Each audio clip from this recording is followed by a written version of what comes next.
प्रदेश में चल रही एसआईआर की प्रक्रिया की तारीखों को एक बार फिर से 1 महीने के लिए बढ़ा दिया गया है। दावे आपत्तियों की तारीख 6 मार्च तक बढ़ाई गई है, जबकि अंतिम लिस्ट 10 अप्रैल को चुनाव आयोग जारी करेगा।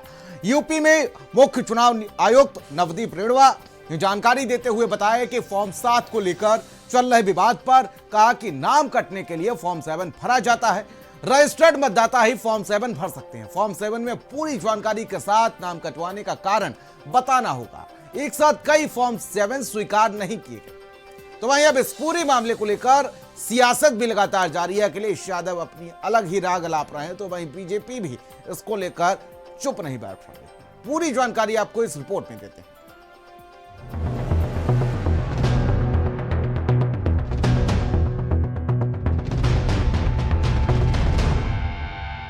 यूपी विधानसभा चुनाव की आहट तेज है और जैसे जैसे चुनाव नजदीक आ रहे हैं, वैसे वैसे सियासत का पारा उबाल मार रहा है। सपा लगातार बीजेपी पर मतदाता सूची में गड़बड़ी का आरोप लगा रही है। एसआईआर को लेकर चुनाव आयोग पर सवाल उठ रहे हैं, तो वहीं बीजेपी सपा के आरोपों को सिरे से खारिज कर रही है। इसी सियासी खींचतान के बीच अब चुनाव आयोग ने मैदान में उतरकर तस्वीर साफ करने की कोशिश की है।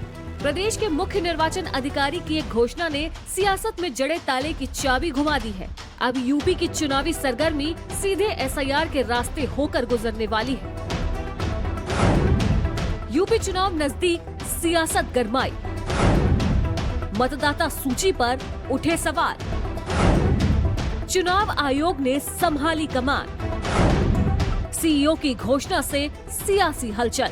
यूपी में चल रही एसआईआर प्रक्रिया के तहत मतदाता सूची में दावा और आपत्ति के लिए समय सीमा को 1 और महीने बढ़ा दिया गया है। अब मतदाता 6 मार्च तक नाम जुड़वाने, संशोधन कराने या नाम कटवाने के लिए आवेदन कर सकते हैं। प्रदेश के मुख्य निर्वाचन अधिकारी नवदीप रेणुआ ने बताया कि 6 फरवरी तक भारी संख्या में आए फॉर्म 6 को देखते हुए ये फैसला लिया गया। भारत निर्वाचन आयोग को एक अनुरोध हम लोगों ने किया था कि ये समय दावा आपत्ति का भी बढ़ा दिया जाए और नोटिस जारी करके सुनवाई पूरी करने का भी। जो भारत निर्वाचन आयोग ने इस पे एक निर्णय लेके ये बताया कि जो हमारा 6 फरवरी आज जो अंतिम दिवस था दावा आपत्ति का, ये अब 6 मार्च हो गया। 1 महीने का समय हमें और मिला उत्तर प्रदेश के लिए। दूसरे मतदाताओं के नाम कटवाने को लेकर उठ रहे सवालों पर निर्वाचन अधिकारी ने सख्त रुख अपनाया है। उन्होंने साफ किया कि अब किसी का नाम कटवाने के लिए वोटर आईडी देना अनिवार्य होगा।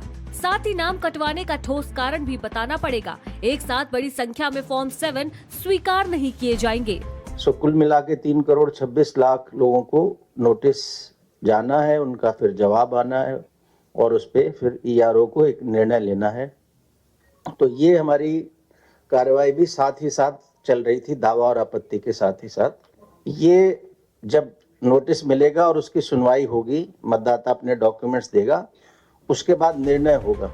मुख्य निर्वाचन अधिकारी ने आंकड़े रखते हुए बताया कि 5 फरवरी को सबसे ज्यादा 3,51,745 फॉर्म 6 प्राप्त हुए हैं। ड्राफ्ट लिस्ट में शामिल लेकिन मैपिंग से छूटे 1 करोड़ से अधिक मतदाता सामने आए हैं। वहीं 2 करोड़ 22 लाख मतदाताओं की मैपिंग में तार्किक विसंगतियां मिली हैं, जिन्हें सुधारने के लिए 3 करोड़ 26 लाख नोटिस जारी किए गए हैं। अब तक 2 करोड़ 37 लाख नोटिस जनरेट, 86 लाख 27 हजार सर्वे और 30 लाख 30 हजार मामलों की सुनवाई हो चुकी है। सीईओ ने कहा कि समय बढ़ाने की मांग राजनीतिक दलों की ओर से भी थी। अब गेंद मतदाताओं के पाले में है। स्पेशल रिपोर्ट, भारत समाचार।